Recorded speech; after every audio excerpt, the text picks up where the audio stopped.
Hello, everybody. And today's segment, I want to talk about focusing on building a great product, but don't take forever to launch. Now, for most of you out there that, officially start the entrepreneur world, is that, you want the same great product that those big companies offer, but, well, guess what? You're out of luck. But that's okay, because there's other avenues you can take, and I'm going to kind of go over those things. And, just because you don't, let's just say, for example, you sell cars, right?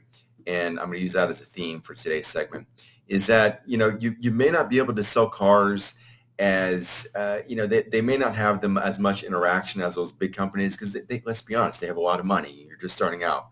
But, even though you can't be the greatest, but at least be good at it. And what I mean by that is sometimes you just got to fake it till you make it. You may not have the infrastructure that these multi-million and multi-billion dollar companies have. But you can still kind of get around that, you can still obviously offer the same kind of financing because they just white label their product or they get it from a third party. But you can offer the same great experience. What I mean by that is, most big companies that they just turn and burn as far as these products go, and it's just it's just a numbers game with some of these companies. But with having a small business, obviously, you can build in other things like a customer service experience, 24-hour concierge service to my cell phone. If you have a question, if a part doesn't work, call me, text me, email me. There's things you can do to compensate for that lack of infrastructure that those big companies may have that you just kind of, this is the way it is and just starting out.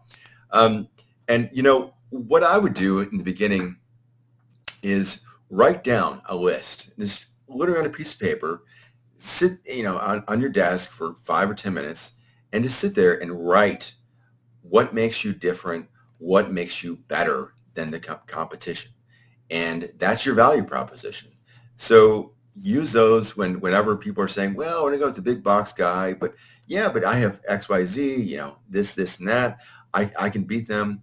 A lot of people, like that. And a lot of people have concerns. A lot of people are very anxious to, and they're kind of apprehensive with going with someone who's just striking out. And if you have that hands-on experience, hey, I'm here for you all the way. You're going to find yourself overcoming a lot of these objections. And sometimes, when building a great product, there is such thing as paralysis by analysis.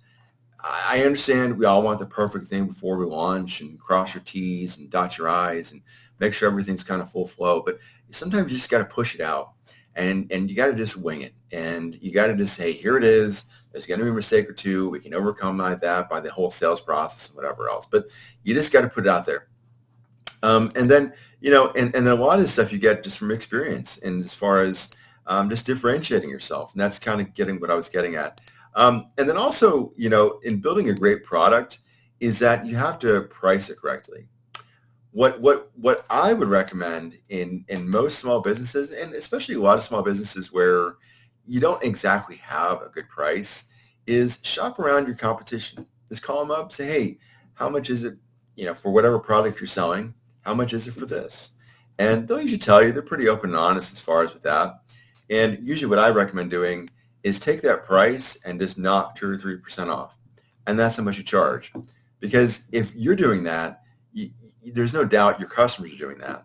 And sometimes, people will save on money, but they'll have that greater experience because you are just a one-man shop or a two-man shop. And last but not least, like I said, I know I told you this a million times before, fake it till you make it.